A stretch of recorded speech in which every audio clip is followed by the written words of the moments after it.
자, 이것으로 1부 기념식을 마치고 당시 통일부 장관이셨죠. 14 남북 장관이셨던 이재정 전 통일부 장관님의 특별한 야외 강연이 있겠습니다. 뜨거운 박수 부탁드리겠습니다.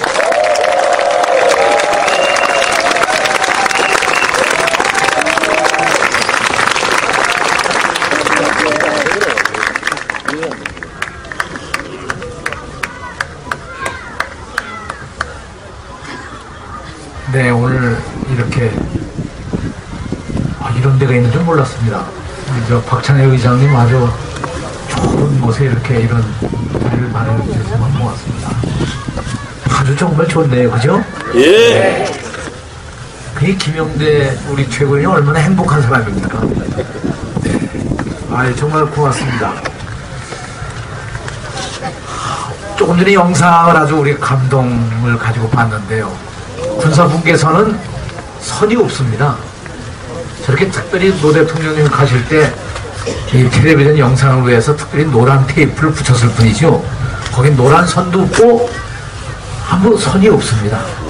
그런데 사실은 우리 민족을 60년 동안 갈라놓은 정말 엄청난 장벽이, 눈에 보이지 않는 장벽이 있는 거죠. 근데 사실 그 장벽은요, 거기만 있는 게 아닙니다. 우리 온 사회 속에, 많은 사람들의 마음 속에 그 장벽들이 다 있습니다. 사실 저 분단선, 금단의 선이라고 우리 대통령께서 말씀하셨는데, 더 무서운 건 우리들 사회 속에 있는, 특히 저 새누리당이 만들고 있는 엄청난 이 수구 보수 세력이 만들어 놓는 이 분단의, 갈등의, 대립의 이 선, 이걸 없애지 않으면 안 되는 거죠. 저는 노 대통령께서 말씀하신 내가 이제 다녀오면 많은 사람들이 다녀오게 될 것이고, 그러면 이 금단의 선이 사라지지 않겠느냐. 그 군사분계선만이 아니라 정말 우리나라에 있는 이 사회 속에 있는 우리를 괴롭히는, 우리를 나눠놓는 대립의 세계로 만들어놓은 그 금단의 선이 없어질 수 있도록 우리 다 함께 노력합시다. 고맙습니다.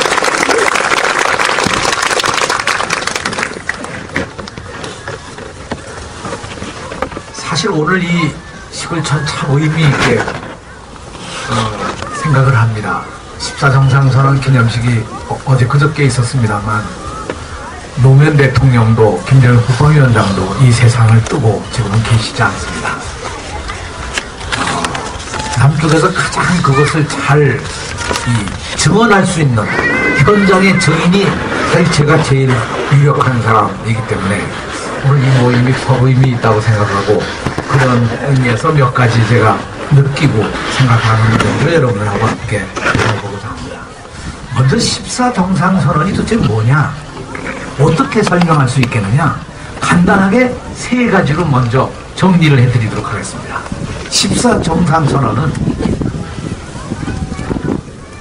첫째, 1991년 12월 13일 남북 총리가 모여서 최고위급 회의를 하면서 만들어냈던 남북기본합의서, 노태우 대통령 때 만든 일입니다. 이 남북기본합의서가 만든 남북관계의 새로운 미래, 남북관계를 이렇게 봐야 된다, 이렇게 해결해야 된다는 거에 가장 중요한 남북기본합의서, 거기서 중요한 내용 가운데 하나가 남과 북은 서로 다른 체제를 존중하고 함께 살아간다는 겁니다.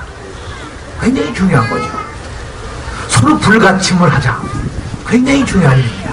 내정 간섭하지 말고 서로 무력으로 무너뜨리려고 하지 않는다. 굉장히 중요한 이 합의가 1991년에 이루어졌습니다. 이것이 뿌리를 내리지 못했습니다. 이 남북기본합의서에 뿌리를 내릴 수 있도록 한 것이 바로 14정상선언입니다. 또 하나 중요한 게 있죠. 여기 잠깐 제가 이 문서기 때문에 좀 잘못된 것 같아서 제가 수정하겠습니다만, 아까 6.29 선언 그랬는데 아마 이건 6.15 공동선언의 오자가 아닌가 이렇게 생각을 하고, 아마 그러시다 그러면 이거 좀 바꿔주시면, 그래도 문서니까 6.15 공동선언, 이 6.15 공동선언 2000년 6월 15일 김대중 대통령과 김정일 국방위원장이 만든 이 놀라운 선언, 사실 이 선언은요, 그 기본 정신을 보면 우리 문성근 우리 대표 나와 계십니다만 그 선친이신 문익환 목사님이 김일성 주석과 생전에 회담한 유일한 분이었습니다. 그때 두 분이 앉아서 얘기 나눈 것이 정말 평화 통일이란 건 뭐냐? 그것은 점진적이고 단계적으로 서로 이해하고 서로 교류하고 서로 만나고 이야기하면서 만들어가는 것이다. 그 원칙을 정했고 그 원칙에 따라서 나온 것이 바로 2000년 6.15 남북 공동선언입니다. 대단한 겁니다. 이것이 우리 통일의 방법이고 목표고 이정표입니다. 우리가 가야 할 길이죠. 그 길을 분명하게 김대중 대통령께서 만들어 놓으셨습니다. 근데 목표를 이렇게 세워 놓으시고 이정표는 세워 놓으셨는데 그 길을 어떻게 갈 거냐? 그 가는 방법을 구체적으로 내세워서 채워놓고 내용을 채우고 갈 수 있는 방법과 모든 것을 만들어 놓은 것이 바로 14 남북 정상선언입니다. 네, 고맙습니다. 제가 이런 면에서는 유시민 대표를 우리가 늘 노무현 정부의 가장 성공적인 국무위원이라고 그러는데 저는 이걸로 해서 두 번째 성공적인 국무위원이라고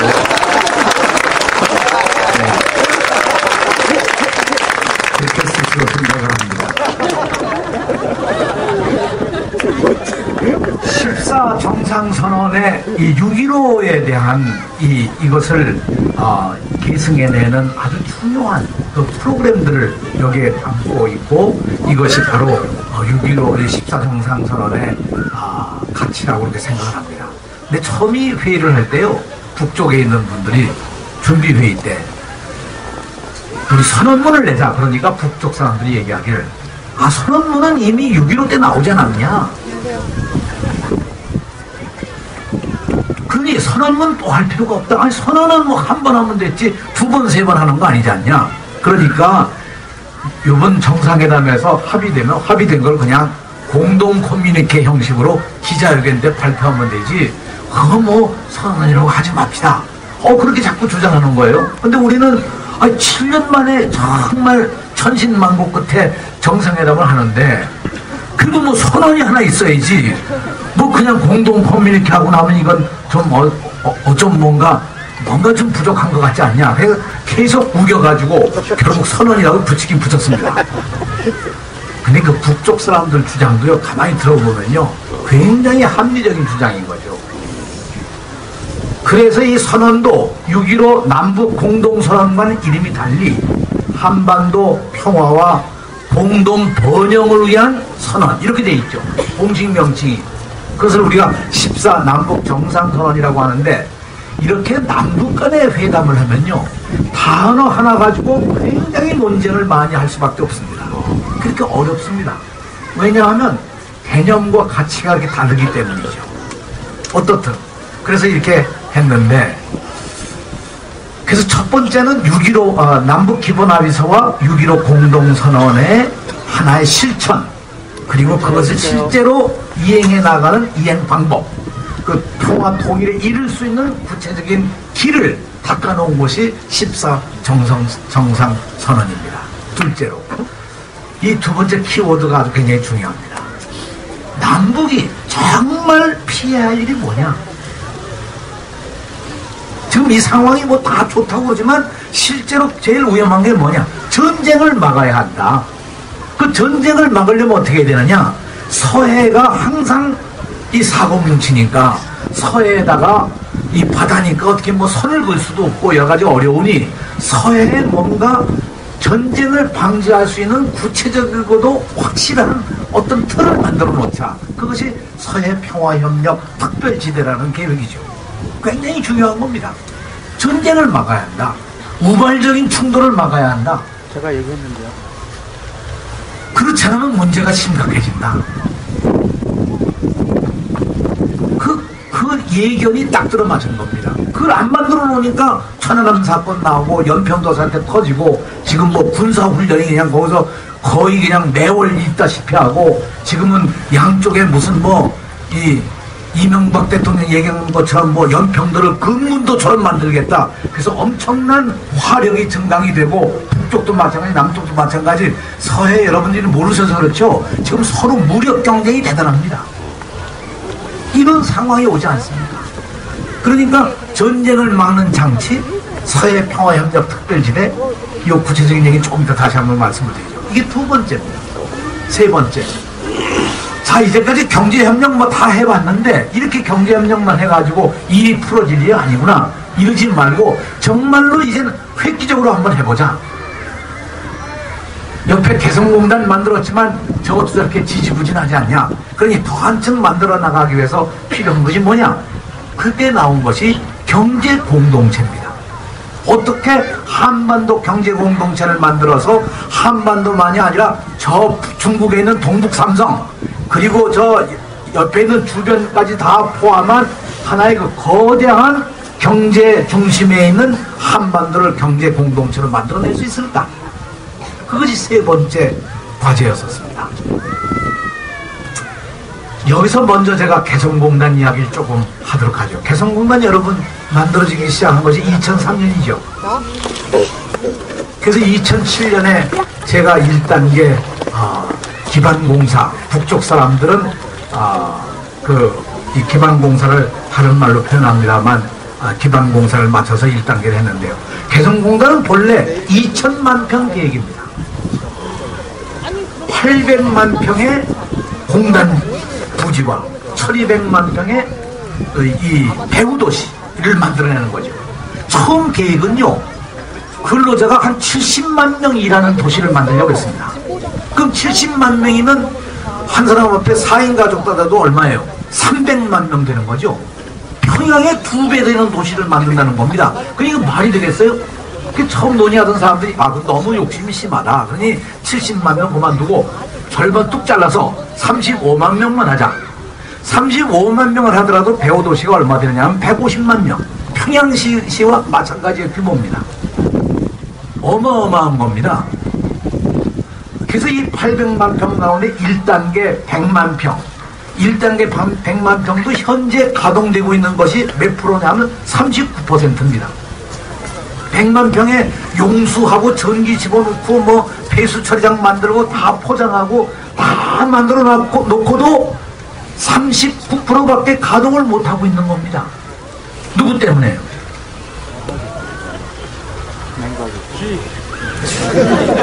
네, 똑똑하십니다, 여러분. 어떻게 정확하게 아십니까? 네, 뭐 두말할 나위도 없죠. 옛말에도 뭐 쥐 한 마리가 천지를 움직일 수 있다. 근데 정말 그 옛말을 그대로 해놔서 그런지 모르지만 아무튼 그런데 이게 39%밖에 가동을 못한다. 이게 누가 제일 억울한 겁니까? 우리의 중소기업들입니다. 거기 그 투자해가지고요 계약하고 한 공장들 가운데 그 후에 오이사 조치 이후에 결국 못 들어가고 공장 못한 사람들이 참 많습니다. 1단계의 39%에서 일하는 근로자 수가 북쪽 근로자 수가 현재 5만 1000명입니다. 만일 100%만 했으면 벌써 근로자 수가 10만 명이 넘고 거기서 우리가 수입을 얻는 공장이 현재 123개인데 실제로는 400개 이상이 들어갈 수 있도록 계획이 되어 있는 것이 1단계 100만 평입니다. 경제 어렵다고 그러는데 어렵게 만든 책임이 누구에게 있느냐? 거기 못 들어가게 막은 바로 이명박에게 있는 거죠. 박수.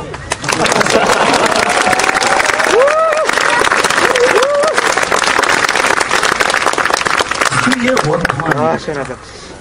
그래서 정상회담을 하러 갔더니 정상회담 확성에서 김정일 국방위원장이 가자마자 상당히 불만스럽게 우리 대통령께 이야기를 하더라고요. 아니 우리는 군대 다 철수시키고 2천만 평 공단 만든다고 다 내놨는데 겨우 지금 몇 년 동안 한 게 겨우 그게 뭡니까 그게. 남쪽에만 무슨 뭐 국민정서가 있습니까? 우리도 인민정서가 있습니다. 뭐 이러면서 저간 얘기를 하는 거예요. 근데 말 되잖아요. 자기들 군대 다 철수시키고 2천만 평 내놨는데 몇 년이 지나도록 100만 평도 아직 완성을 못 시키고 있고 2단계 250만 평 시작도 못하고 있으니 그 뭐라고 얘기를 하겠어요? 내가 어떻게 설득을 합니까? 우리 대통령 참 대단한 분이에요. 딱 그 얘기 듣자마자 사실은 그런 건 무슨 시나리오에 준비한 것도 아닌데 딱 듣자마자 말씀하십시오. 우리나라에 있는 창원공단이 개성공단 규모와 비슷한데 창원공단 만드는데 10년이 넘어 걸렸습니다. 근데 이 북쪽 왔다 갔다 하면서 협의하면서 그동안 이게 얼마나 어려운 일입니까? 처음 하는 일 아닙니까? 그래도 몇 년 동안 여기까지 왔으니 이제 처음 이게 잘 됐으니까 앞으로 하면 힘차게 나갈 겁니다. 그래서 합의한 것이 1단계를 조속히 완성하고 2단계 250만 평을 개발하자. 이것이 정상회담의 첫 합의사항이었습니다. 2단계 250만 평. 제가 사실은 그만두기 직전인 2007년 2월 17일 대통령 선거 있기 이틀 전에 야심찬 2단계 250만 평 측량과 지질 조사를 하는 이 사업, 시작을 하는 이 행사를 이틀 전에 이명박 당선되기 이틀 전에. 근데 그렇게 초를 쳐도 안 되더라고요. 안 되는 건 안 되는 거예요. 이게 참 정말 이게 안타까운 일인데요. 아무튼 그때 그걸 해서 사실은 250만 평을 만약 지금쯤 가동이 된다면 적어도 우리나라 중소기업에 500개 이상의 중소기업들이 거기서 생산을 해내고 이 어려운 시기에 경제 성장, 경제 동력, 성장 동력을 만들어낼 수 있었을 겁니다. 이것이 바로 지금 개성공단의 이야기입니다.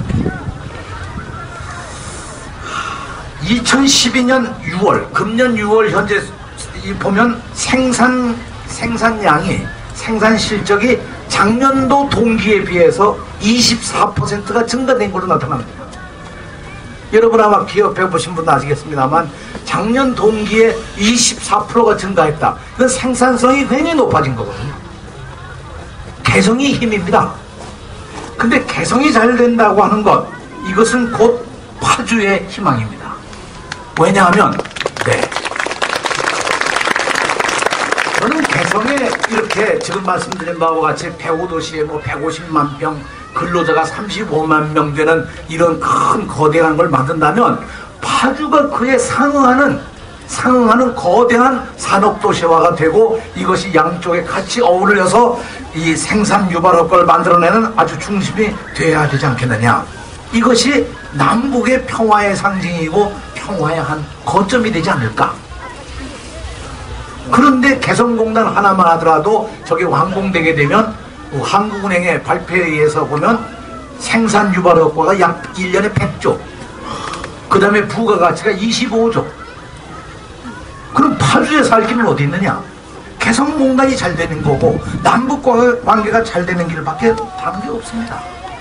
이 가장 중요한 길이고 이 길이 바로 파주가 개성과 함께 만들어가야 할 미래의 꿈이 아닐까.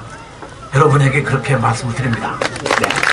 여기 시의회 의원들을 해서 다시 한번 힘차게 박수를. 근데 이 일을 하다 보니까 제일 큰 문제가 삼통 문제입니다. 통행이 제대로 돼야 무슨 사업도 하고 뭐도 할 거 아니겠습니까? 여기 들어가려면, 개성 들어가려면 지금도 아침 아마 9시나 10시쯤 해서 들어갔다가 오후 4시에 나와야 됩니다. 이거 될 수가 없잖아요. 그래서 우리가 이 삼통 문제, 또 하나 이런 거 통행 문제만이 아니라 통신. 들어가면 인터넷을 하고 우리는 다 휴대전화를 쓰는데 이거 다 못 쓰면 되겠습니까? 통신. 세 번째가 이제 이 통관. 물자를 만들면 물자가 왔다 갔다 하는 걸 조사하는 통관하는 그 통관 절차가 어떻게 좀 간소화가 돼야 될 텐데 그게 큰 문제거든요. 이런 문제들을 정상회담에서 사실 상당히 비중이 있게 다뤘습니다. 그래서 결국 합의한 것이 후에 어떻게 합의가 됐냐면 들어가는 사람들은 아침 7시에 들어가서 밤 10시에 나올 수 있도록 우선 이렇게 하고 그 다음 단계 총리회담에서 합의한 것이 24시간 개방하자. 24시간 개방하자. 여러분, 통일이 뭡니까? 24시간 자유롭게 파주에서 개성까지 왔다 갔다 할 수 있다면 그게 바로 사실상의 통일 같은 거 아니겠습니까, 여러분?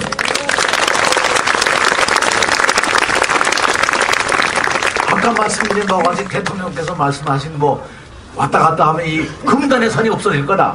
없어지는 건 이런 방법으로 없어지는 거죠. 누가 북한이 왜 개방 안 하느냐, 비핵 개방 3천 이런 얘기가 아니고 실질적으로 24시간 왕래할 수 있도록 만들면 그게 곧 북한의 개방이고 동시에 우리가 통일로 가는 길이 아니겠습니까? 이거 다 노무현 대통령께서 합의하고 만들어낸 거거든요. 이걸 뒤집어 엎고 무슨 비핵 개방 3천이라는 말도 안 되는 소리 가지고 사람들을 우롱하고 남북광에 이렇게 파탄 내고, 이 역사의 죄를 진 겁니다. 그냥 무슨 뭐 잘못한 게 아니라 역사의 죄를 짓고요. 역사의 죄를 지면요, 이건 씻을 수도 없습니다. 감옥 보내도 안 돼요, 이건.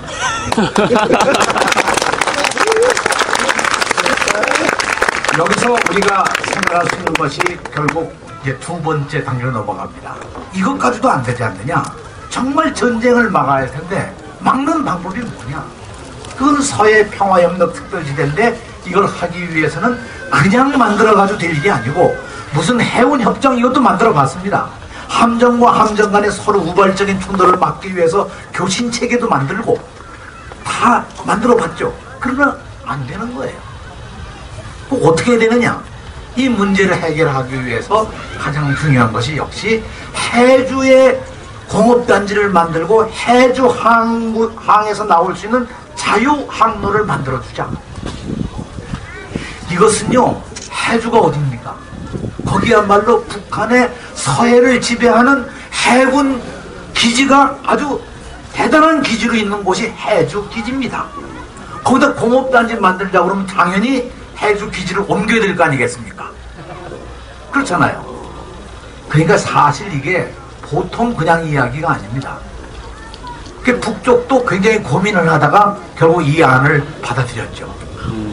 그래서 서해 평화협력 특별지대는 첫째 해주 공업단지를 만들고 개성공업단지와 함께 이것이 한쪽은 경공업단지, 한쪽은 중화공업단지. 이래서 이것이 서해안에서 하나의 그 생산기지로 갈 뿐만 아니라 물류를 위해서 해주항, 인천항, 인천공항 이걸 이용하게 되면 국내뿐만 아니라 해외까지도 아주 굉장히 넓게 우리가 활용할 수 있는 길이 있지 않느냐. 이렇게 돼서 해주공업단지와 동시에 물류를 위한 인천항, 해주항, 그리고 인천공항. 여기에 더 나아가서 이 어민들이 잘 살 수 있도록 하기 위해서 꼭대잡이 때문에 맨날 부딪히고 싸우고 그러는데 그러지 말고 꼭대잡이 마음대로 할 수 있도록 하고 그 대신에 서로 이익을 좀 나누자. 우리 배가 잡는 건 우리 배가 잡고 북한도 잡고 그래서 일정한 비율로 서로 나눠 가지면 되지 않겠냐. 그래서 공동어로구역을 만들자. 그 공동어로구역을 만들면 어민들은 어민들대로 잘 살 수 있고 또 이걸 통해서 공동어로구역이 되면 거기는 고기 잡는 데니까 거기는 무장한 배가 가서 군함이 가서 지킬 필요가 없고 경비정이 지키면 되니까 자연스럽게 육지와 같은 비무장지대가 설정될 게 아니냐. 그거야말로 공동어로구역이 이제 명실공히 이 전쟁을 막는 완충지역의 역할을 할 것이고 이렇게 되면 서해가 정말로 군사적 대결, 군사훈련하고 서로 긴장하고 대결하고 싸우는 그런 곳이 아니라 평화의 바다가 되지 않겠느냐. 이것이 노무현 대통령님의 아주 탁월한 결단이었고 하나의 제안이었습니다. 이 평화협력, 서해평화협력 특별지대는 사실은 서울에서 그 후에 열렸던 제1차 총리회담 때 북쪽 대표들에게 이 PPT로 전체 부분을 다 우리가 설명해주고 북쪽 대표들도 아주 감동적으로 그걸 보고 야 이것만이 정말 서해에 뭔가 새로운 평화를 만들 수 있는 길이 아니냐 이렇게 합의를 했던 것이죠. 저는 정말 안타깝습니다.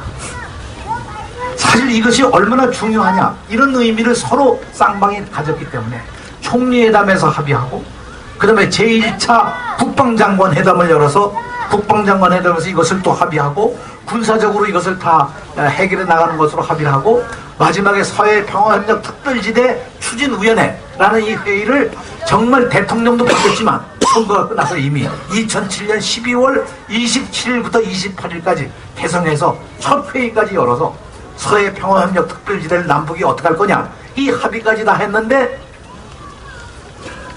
종쳤습니다.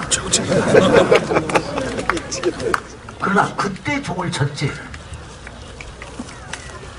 지금까지 종을 치고 있는 건 아니죠. 유시민 대표 아까 말씀하신 것처럼 금년 12월에 잘만 하면 다시 이 모든 것들을 한강에 배를 띄우는 것처럼 서해 바다에 이 평화의 배를 우리가 띄울 수 있지 않을까 이 꿈을 가집니다.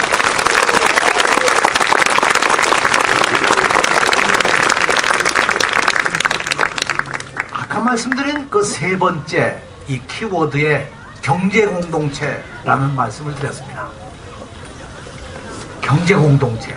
지금 민주당의 문재인 후보가 경제연합 이런 말을 좀 더 포괄적으로 만들어서 말씀을 하신다고 생각을 합니다. 경제공동체라고 하는 것은 노무현 대통령께서 구상하신 그의 가장 중요한 것은 결국 이 경제적 협력 기반을 통해서 평화를 만들어갈 수 있는 것이 아니겠느냐. 평화가 먼저 있고 경제협력이 있는 것이 아니라 경제협력이 보다 더 구체적이고 합리적이고 좀 더 발전적으로 되면 그 자체가 평화체제를 만드는 것이 아니겠느냐. 그래서 나온 것이 바로 이 경제공동체의 정신입니다. 이걸 위해서 이제까지 회의 구조로 왔던 경제협력 추진위원회, 우리가 흔히 얘기하는 경추위라고 하는 이 조직을 대신할 수 있도록 경제협력 공동위원회 이것을 만들어서 양측의 장관급을 위원장으로 하는 경제공동위원회를 만들자. 이것이 하나의 구체적인 안이었습니다. 근데 이것만이 아니고 사실 이걸 위해서 여러 가지 합의를 했죠. 그것이 14정상선언 가운데 뭐 경제에 관련된 건 뭐 상당히 많습니다. 그러나 대충 몇 가지만 얘기하더라도 하나가 이 조선산업단지, 우리가 배를 만드는데요, 요즘엔 옛날과 달리 배를 육지에서 만듭니다. 육지에서 블록, 애기들 노는 그 블록 놀이 하는 것처럼 이 배를 몇 단계로 나눠서 한 군데서 다 만들어서 이 블록들을 딱 조립을 하면 20만 톤, 30만 톤짜리 배가 만들어지는 거죠. 근데 이 블록 공장을 만들 때가 우리 쪽에 없습니다. 그래서 뭐 동남아에 나가고 중국 가고 그러지 않습니까? 사실 이 안은 우리 안이 아니고 조선업계에서 대통령께 간곡히 부탁한 겁니다. 우리 조선업계가 세계 1등인데 계속 1등으로 가려면 북한에 이것을 만들 수밖에 없습니다. 그러니 북한의 정상회담 때 꼭 북에 가서 이것을 좀 성공시켜 주십시오. 그래서 우리가 딱 얘기하길 적지가 이 조선업계에서 얘기가 원산이 제일 적지라고 그러더라고요. 그 원산에서 그걸 합시다 하고 제안을 했더니 첫 번째 반응이 이겁니다. 아니 뭐 개성공단 몇 년 했어도 겨우밖에 안 됐는데 여기저기 땅 파서 공업단지 만들면 뭐합니까? 말이 또 되잖아요. 그러나 저희가 이게 아니다. 북도 살 수 있고 우리도 살 수 있고 우리가 전 세계 조선업계 1등인데 땅이 없어서 2등으로 떨어지면 되겠냐? 지금 중국이 어마어마하게 발전해 가고 있다. 그러니 우리 조선업계를 위해서 좀 도와달라고 정말 이렇게 얘기해서 결국 설득이 돼서 북쪽에서 다른 제안을 냈죠. 원산은 워낙 명사십리의 그 모래도 아름답고 너무 경치가 좋아서 거기 자연 환경을 훼손 안 했으면 좋겠다. 그냥 두 군데를 이야기하겠다. 그러면서 나온 것이 안변이라는 지역과 이 서해에 있는 남포라는 데입니다. 남포는 이미 조선소가 있습니다. 그래서 남포는 조선소가 있지만 이 간만에 차가 심해서 사실은 그 시설 공사하는 좀 어려움은 있어요. 그러나 어떻든 남포와 안변 두 군데에 조선블록 공장을 만드는 걸로 그렇게 합의가 된 거죠. 자, 그럼 해주 중앙공업단지, 조선산업단지 이렇게 두 가지가 되면 개성공업단지와 함께 3개 공업단지가 결국은 남북의 평화를 지탱해가는 남북의 경제 공동체를 만드는 하나의 큰 기둥이 되지 않겠느냐. 이것과 함께 개성관광, 금강산관광, 그리고 백두산까지 직항로를 내서 백두산 관광까지 우리가 만들어가게 되면 관광산업도 또한 그 큰 힘을 받는 게 아니냐. 근데 이보다 더 중요한 게 있죠. 뭐가 되겠습니까? 아니, 철도를 지금 겨우 뭐 여기 문산서부터 개성까지 우리가 끊어졌던 다리를 연결하는 사업을 해가지고 다 이어놨는데, 그때 이은 것이 얼마냐면 이 경의선의 경우는 남측 12km, 북측 15.3km, 그래서 모두 27.3km고요. 동해선이 남측 7km, 북측 18.5km 해서 모두 다 해서 25.5km. 이 양쪽 이어는 놨는데 그 다음에 뭔가 활용이 돼야 될 거 아니겠습니까? 그 저희 측에서 제안하기를, 아니 이거 기찻길 그냥 둘 거냐? 우리가 북한하고 북한이 아니라 중국하고 엄청난 무역량이 있는데, 중국하고 무역량이 그때만 해도 벌써 한 2천억 불 가까이, 2천억 불 가까이는 아니고 그때가 아마 한 1,400~500억 불 정도 됐을 겁니다. 그런데 그 물류를 운반하는데 배로 운반하는 경우에 45일 걸립니다. 기차로 운반하면 일주일이면 됩니다. 일주일. 그러니까 이게 뭐 물류 비용이 보통 줄어드는 게 아니거든요. 그걸 얘기하고 철도를 사용합시다. 그래서 나온 것이 북한 철도가 오래된 철도기 때문에 이제 저 철도를 개보수해서 사용하도록 합시다. 그리고 고속도로 놓읍시다. 그래서 남북 간에 고속도로와 철도를 놓는 이 엄청난 사업에 합의를 한 겁니다. 이게 사실은요, 대단히 중요한 사업입니다. 왜냐하면 철도는 어느 나라든지 특히 사회주의 국가에서는 안보시설의 하나이기 때문에 그렇게 개방하지를 않습니다. 실제로 노무현 대통령과 김정일 국방위원장 간에 사실은 철도를 개보수해서 함께 사용하자 이 합의가 된 것은 이미 남북 간에 개혁 개방의 길로 들어섰다고는 아주 움직일 수 있는 증거인 거죠. 그래서 우리 기술진이 그해 2007년 12월에 신의주까지 전문가가 일주일 동안 신의주까지 다 검사를 하고 왔습니다. 아마 통일부 자료실에 가 보시게 되면 그 검사하는 사진도 보실 수가 있으리라고 생각을 합니다. 역사적인 일입니다. 고속도로가 생기게 되면 이 고속도로는 아시아를 관통하는 일본 고속도로로 이미 지정이 되어 있는 겁니다. 아시아를 관통하는 일본 고속도로. 그래서 이 아시아를 관통해서 유럽까지 가는, 정말로 이 김대중 대통령이 꿈꾸셨던 그 실크로드를 다시 한번 만들어내는 그 새로운 역사가 되는 것이었다고 생각을 합니다. 이것이 경제공동체.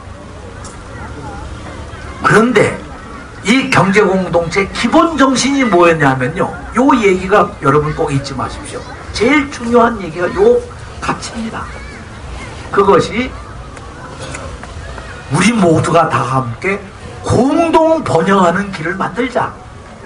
우리만 발전하는 게 아니고 북한도 발전하는 공동 번영의 길, 그 정신 아래 경제공동체라는 걸 만들고 발전시켜보자.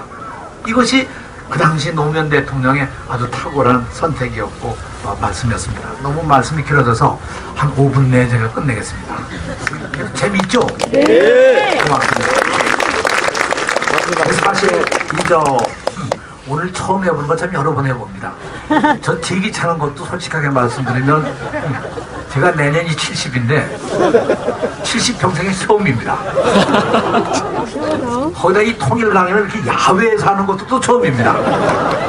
근데 이거 해볼만 하네요. 근데 이건 전적으로 왜 좋으냐?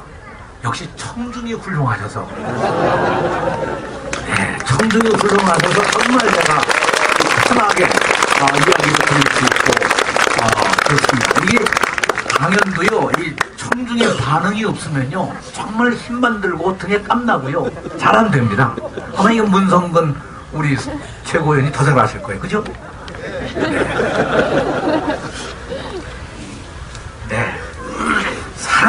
우리 보고 퍼졌다고 막 그럽니다. 제가 이걸 합의하고 왔더니 48개 항을 합의를 했는데, 아니 그 뭐 48개 항까지 합의하면서 걸고 전부 돈 쓰는 거 아니냐? 그걸 무슨 합의냐 그게? 그렇게 퍼주면서 왜 하느냐? 근데 여러분, 실제로 우리가 이 내용을 살펴보면 퍼준 게 아니고 모든 게 다 가능한 일들인 거죠. 예를 들어서 고속도로 놓는 것은 건설협회에서 당시에 임진강 하구 공동개발만 합의하면, 그래서 임진강 하구에서 모래 채취만 할 수 있다면 그 모래로 이 고속도로 그냥 놓겠습니다. 이게 건설협회의 얘기입니다. 그 모래가 굉장히 좋거든요. 지금 우리 다 바다 모래 쓰니까 건물도 이상하게 되기도 하고 좀 내구성에도 문제가 있는 거죠. 그러니까 사실상 그 강모래를 쓴다고 그러면 기가 막히게 좋은 거거든요. 그 사실은 그 임진강 하구를 공동 개발한다는 것이 이 치산치수하는 이 홍수도 막을 수가 있지만, 그거 말고 실제로 우리 건축비가 굉장히 절감될 수 있고 양질의 건축을 할 수 있는 거거든요. 그런 의미에서 그렇죠. 조선공업, 조선산업단지, 이건 조선업계가 다 돈 대고 하겠다는 겁니다. 실제로 그렇게 뭐 대단한 문제가 아닌 거죠. 이걸 가지고 아무튼 뭐 무슨 돈을 쓰고 그 쳤으면서 그렇게 하느냐 이런 주장들을 했는데 절대 그렇지 않다는 걸 제가 아주 누누이 말씀드립니다. 한 가지 가장 중요한 제가 수치를 몇 가지만 말씀드리죠. 독일이 통일된 데 18년 동안 매년 동독이 서독에게 1973년부터 1990년 베를린 장벽 무너지기 전 바로 그 해까지 18년 동안 매년 32억 불, 우리 돈으로 매년 약 한 34조 정도를 매년 줬습니다. 우리가 지난 10년간 쓴 걸 보게 되면 독일이 쓰는 돈에 매년 쓴 거에 24분의 1밖에 되질 않습니다. 24분의 1. 그걸 보고도 무슨 돈을 그렇게 썼다고 난리를 피는데 참, 이거 참 너무 딱한 일입니다. 우리가 민간기관과 이 정부 당국이 북에 10년간 지원해준 돈이 얼마냐? 10억 5천만 불입니다. 우리 돈으로 1,808억 원이죠. 10억 5천만 불. 미국이 같은 기간 동안에 북을 지원해준 돈이 얼마냐? 6억 5천만 불입니다. 미국도 6억 5천만 불을 주는데 우리가 10억 5천만 불을 주는 게 뭐가 그게 대단히 퍼주는 거가 되겠어요. 전부 이것도 물자로 주는 겁니다. EU, 유럽 공동체가 북에 지원해 준 것도 같은 기간 동안에 3억 4천만 불입니다. 식량 창원하는 걸 포함해서 우리가 북에 대준 게 지난 10년간 1년에 1689억. 1689억. 우리 파주시 1년 예산이 얼마죠? 7,800억. 파주시 예산의 5분의 1밖에 안 되는 거예요. 국민 1인당 이때 들어간 돈이 얼마가 되냐? 우리 인구를 그때 당시에 이게 2000 조금 지난 통계이기 때문에 좀 그렇습니다만, 지금 하긴 뭐 지난 5년 아무것도 없으니까 이건 뭐 계산할 가치도 없어요. 지금 어차피 옛날 걸로 할 수도 없습니다. 인구 4,700만 원 따질 때 1인당 연평균 얼마를 낸 거냐? 우리가 북한을 위해서 지원해준 물자 지원입니다. 돈으로 준 게 아니야. 물자 지원해준 돈이 얼마냐? 1인당 3,591원. 짜장면 한 그릇도 못 먹습니다. 사실 우리는 이걸 내고 엄청난 평화를 얻고 개성공단에서 엄청난 우리가 이익을 얻어내고, 그리고 미래의 꿈을 만들고 전쟁을 막고 평화를 만들고, 그렇게 우리가 해온 것이 아니겠습니까? 이걸 보면 여러분 생각해 보십시오. 저는 계산을 지금 머리가 나빠서 잘 못합니다만 이명박 5년 동안에 서해 바다에 퍼본 안보 비용을 따져보면 아마 국민 1인당 3,591원이 아니라 국민 1인당 만원, 10만원 더 이상 들어갔을지 모릅니다. 이거 한번 따져봐야 돼요. 저 민주당 최고위원님, 민주당 국회의원들한테 따져보라고 그러십시오. 지난 5년 동안 안보 비용이 얼마 들어갔는가? 그러고도 우리는 많은 사람 죽고, 이런 그 상황을 놓고 보면 우리가 이게 뭔가 하는 걸 따져볼 필요가 있죠. 제가 이 말씀 드리는 게 그냥 드리는 말씀이 아닙니다. 당시에 우리 국방 예산을 따져보면 국방비 총에 들어가는 거에 얼마였느냐? 그때 2005년 그 당시 계산을 보면 국방비 전체 예산의 103분의 1입니다. 1%가 안 됩니다. 지금은요, 국방 예산이 30조가 넘으니까 이렇게 계산해 보면 실제로는 0몇 %입니다. 제가 드리는 말씀 같지 않습니까? 안보 비용을 엄청나게 드리는 것보다 사실은 평화를 위한 이 비용은 정말 적은 것이었고, 이것이 한반도의 미래를 만들고 평화를 만들어 오지 않았느냐? 이건 놀라운 일입니다.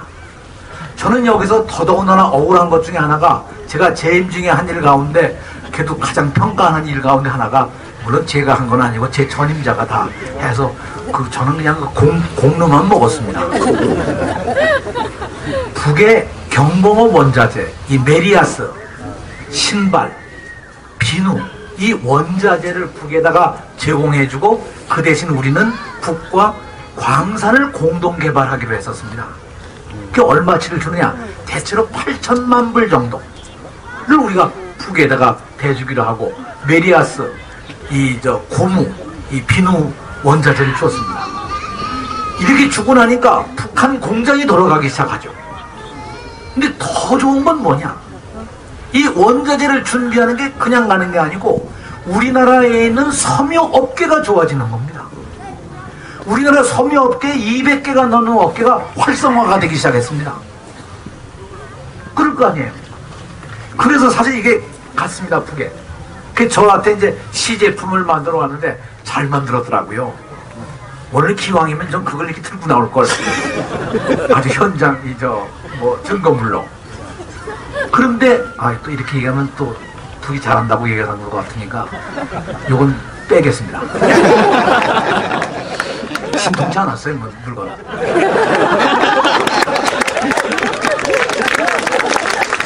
저희가 이제 이 8천만 불어치를 주면서 어떻게 받느냐? 받는 건 우리가 광산을 공동 개발해가지고 그 광물질을 우리가 받는다. 이래서 우리가 세 군데 광산, 검덕, 대흥, 용양, 이런 세 군데 광산인데, 검덕 광산은 아연 광산으로 세계적인 광산입니다. 우리나라에 아연이 안 납니다. 이 대흥 광산은 마그네사이트, 아주 노천광입니다. 밑으로 파는 것도 아니고 그냥 산이 그대로 마그네사이트 광입니다. 이 용양 광산도 마그네사이트 광산입니다. 이거 다 우리가 외국에 수입해오는 겁니다. 그래서 계약대로 2007년 12월 14일 그리고 2008년 이 이명박 대통령 당선되고 인수위에 뜨고 난 다음에 2008년 1월 4일 이 두 번에 걸쳐서 1차분 3%, 8천만 불의 3%니까 240만 불 어치의 아연광 1,004톤을 우리에게 보내왔습니다. 박수. 왜 제가 박수라고 생각하냐면요, 지나간 과정 동안에 북으로부터 공식적으로 처음 대가를 받은 겁니다. 이게 중요합니다. 그렇지 않습니까? 저희가 절대 퍼준 거가 아니고 받을 거 받았습니다. 처음 받은 겁니다. 사실은 그래서 유시민 대표가 1등이고 요것 때문에 제가 2등입니다. 그런데 이 아연광이요, 이게 여러분, 이게 우리나라 아연 지금 전부 외국에서 수입해 옵니다. 1년에 수입해 오는 양이 얼마냐? 20억 불입니다. 전량 수입입니다. 이걸 만약 우리가 지금 지난 5년 동안 예정대로 갔다면 지금쯤이면 아주 자연스럽게 북에서 아연을 우리가 가져올 수 있고 외국에서 비싼 값 들이고 무슨 아연 수입해올 필요 없지 않겠습니까? 그것만이 아니죠. 전부 중국으로 넘어갑니다. 5.24 조치 이후에요, 북이 고통당한 게 아니라 고통당한 건 완전히 남쪽의 업체들입니다. 지난 20년간 사실은 개성공단만이 아니고 개인 업체들이 다 북의 그 여러 곳에서 임가공들을 하거나 혹은 이 수입들을 해오고 했는데, 특히 의류 같은 경우에 임가공업이 굉장히 발달을 많이 했었습니다. 지난해 중국이 섬유 분야에 약 4억 5천만 불 정도를 북한하고 거래를 했는데, 이것은 과거의 거래량의 122%가 늘어난 겁니다. 다시 말씀드리면 오이사 조치에 의해서 우리가 하던 걸 몽땅 다 중국이 가져가니까 중국의 거래량이 2배가 늘어난 거죠. 중국이 작년도에 북한하고의 무역량이 56억 불이 넘는데, 이것은 그 전년도에 비해서 67%가 늘어나는 겁니다. 우리하고의 거래가 다 중단되기 때문에 중국하고 다 이 거래가 늘어난 거죠. 여러분, 나진항에 대해서 아실 겁니다. 나진항에는 지금요, 나진항은 사실 물류항으로서 이 중국이 이 동북 삼성의 물류를 하는데 없어서는 안 될 절대적인 항입니다. 요즘 완전히 떴습니다. 나진항이요. 그런데 이 항구가 뜨는 이유가 중국이 동북 삼성을 개발하려고 보니까 개발해봤자 아니 물류를 내보낼 길이 없잖아요. 그러니까 나진항을 안 가질 수가 없는 겁니다. 중국이 지금 이 동북 삼성이 얼마나 야심찬 계획을 추진하고 있느냐 하면 2020년까지 2,800억 위안, 우리 돈으로 약 450조를 투자해서 그 동북 삼성을 개발한다는 겁니다. 그게 지금 중국하고 북한하고 접경지대가요, 이만저만이 아닙니다. 중국 발전, 특히 저 두만강가에 있는 훈춘, 압록강가에 있는 단둥, 이 양쪽은요 엄청납니다. 우리 저 시의원님들 한번 다른 데 가보시지 마시고 훈춘 한번 가보실 필요가 있어요. 가보시면 좋은 게요, 조선족이 시장이거든요. 우리말로 막 해도 됩니다. 그런데 여러분 생각해 보십시오. 이렇게 되니까 중국이 그 나진항에 있는 세 개의 부두 가운데 하나는 북한, 하나는 중국, 하나는 러시아가 쓰는데, 중국이 요번에 세 개를 더 건설해서 그 세 개는 중국이 전용으로 지금 50년간 사용하는 그걸로 차지하고 있는 거죠. 무산 광산 어마어마한 노천광입니다. 철이요, 철 매장량이 13억 톤이라고 얘기를 하는데, 그건 겉에 나와 있는 것만 그렇고 속에 있는 것까지는 얼마인지 모르는 겁니다. 중국이 지금 그걸 50년간 채광권을 가져가가지고 거기다가 철도까지 지금 부설하고 있습니다. 가져가기 좋게 하기 위해서. 이런 상황에 우리가 그 세 개의 광산마저도 다 해놓고 현지 조사하고 다 해서 이제 우리가 준비해서 이제부터는 아연과 마그네사이트를 우리가 거기서 가져온다, 이런 계획을 가졌는데 이거 다 무너진 겁니다. 우리의 미래는 남북관계에 있다고 하는 것은 단순히 평화의 문제가 아니고 우리가 먹고 살 수 있는 길이 여기밖에 없습니다. 미국하고 이제 한미 FTA 됐는데 이것도 아주 불평등한 FTA가 돼서 별로 이익도 남지는 않습니다. 우리가 정말 살 수 있는 길, 남북관계. 여기서 민족을 찾고 우리의 미래를 찾고 우리의 꿈을 찾고 우리 젊은이들의 길을 열어야 한다고 생각합니다. 여러분 고맙습니다.